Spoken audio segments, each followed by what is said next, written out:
ਇਹ ਬਾਬੇ ਕੋਲੇ ਹੁੰਦਾ ਜੋਗੀ ਕੋਲੇ। ਉਹਨੇ ਰੁਪਈਆ ਹੱਥੇ ਧਰ ਲਿਆ, ਮੁੱਠੀ ਨੂੰ ਬੰਦ ਕਰ ਲਿਆ, ਕਹਿੰਦਾ ਬੱਚਾ ਮੁੱਠੀ ਵਿੱਚ ਫੂਕ ਮਾਰ ਰੁਪਈਆ ਭਾਜੂ। ਹੁਣ ਮੈਨੂੰ ਐ ਦੱਸੋ, ਆਪਾਂ ਮੁੱਠੀ ਵਿੱਚ ਫੂਕ ਮਾਰਤੀ ਕਿ ਇੱਕ ਮਾਰੀ ਨਹੀਂ? ਆਪਾਂ ਬਿਨਾ ਫੂਕ ਤੋਂ ਭਜਾਦਾ, ਆਪਾਂ ਬਿਨਾ ਫੂਕ ਤੋਂ। ਹੁਣ ਤੁਸੀਂ ਵੀ ਸਿੱਖ ਲਓ। ਕਹਿੰਦੇ ਬਈ ਕਿਵੇਂ? ਕਹਿੰਦੇ ਬਈ ਲੈ ਬੋਲੋ, ਕੀ, ਕਿਉਂ, ਕਿਵੇਂ, ਚੌਥੀ ਗੱਲ ਕਿੱਥੇ? ਇਹ ਚਾਰ ਗੱਲਾਂ ਸਮਝੋ, ਫਿਰ ਆਪਾਂ ਸਿਆਣੇ ਹੋ ਜਾਵਾਂਗੇ। ਫਿਰ ਆਪਾਂ ਇਹ ਚਾਰ ਗੱਲਾਂ ਬੰਦੇ ਦੇ ਨਾਲ ਵਾਪਰਦੀਆਂ ਹੁੰਦੀਆਂ ਨੇ। ਇਹ ਚਾਰ ਗੱਲਾਂ ਬੰਦੇ ਦੇ ਨਾਲ ਲੜ ਸਿੱਖੋ। 1 ਰੁਪਿਆ ਲੈ ਕੇ ਉਹਦੇ ਵਿੱਚ ਗਲੀ ਕਰਕੇ, ਉਹਦੇ ਵਿੱਚ ਰਾਵੜ ਭਰਾ ਲੋ।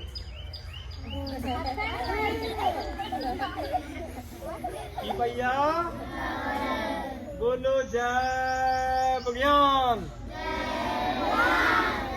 ਜੈ ਵਿਗਿਆਨ ਦੀਆਂ ਕਿਤਾਬਾਂ ਕਦੋਂ ਪੜੋਗੇ? ਜਦੋਂ ਵੱਡੇ ਸਕੂਲ ਵਿੱਚ ਵਗ ਗਏ, ਜਦੋਂ ਵੱਡੇ ਸਕੂਲ ਵਿੱਚ। ਹੁਣ ਜਾ ਕੇ ਆਦੇ ਮਾਪੇ ਨੂੰ ਘਰੇ ਦੱਸ ਦਿਓ, ਕਹਿੰਦੇ ਬੇਬੇ ਮੈਂ ਸਕੂਲ ਜਾਣਾ, ਮੇਰੇ ਬਾਪੂ ਦਿਹਾੜੀ ਪਾ ਗਿਆ, ਮਗਰ ਕੋਈ ਜੋਗੀ ਆਊ ਬਾਬਾ, ਐ ਜਿਹੀਆਂ ਗੱਲਾਂ ਕਰਕੇ ਤੇਰੀ ਲੁੱਟ ਕਰੂ, ਐ ਜਿਹੀਆਂ ਗੱਲਾਂ ਕਰਕੇ ਤੇਰੀ। ਆ ਦੇਖ ਬਟਨ ਲੱਗ ਗਿਆ, ਬਟਨ ਲੱਗ ਗਿਆ। ਇਹ ਰੁਪਏ ਨੂੰ ਅੰਦਰੇ ਪਾਸੇ ਦੀ ਐ ਕਰ ਲਓ।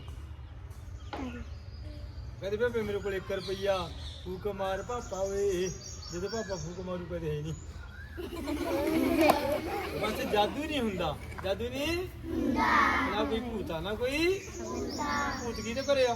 ਜਿਹਦੇ ਘਰੇ ਕਲੇਸ਼ ਆ, ਜਿਹਦੇ ਘਰੇ ਆਦੇ ਮਾਪੇ ਦੇ ਆਖੇ ਲੱਗੂ, ਆਦੇ ਮਾਪੇ ਦੇ ਉਹਨਾਂ ਨੇ ਕੰਮ ਕਰਾਇਆ ਕਰੇ, ਉਹਨਾਂ ਨੇ ਕੰਮ ਬੰਦ ਕੇ ਹੋ ਜੂ,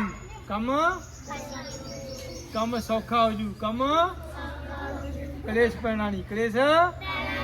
ਬਾਬੇ ਕੋਲੇ ਜਾਣ ਦੀ ਲੋੜ ਨਹੀਂ ਪਈ, ਬਾਬੇ ਕੋਲੇ ਜਾਣ ਦੀ ਲੋੜ ਨਹੀਂ ਪਈ। ਠੀਕ ਆ। ਆ ਮੇਰੇ ਕੋਲ ਇੱਕ ਤਾਸ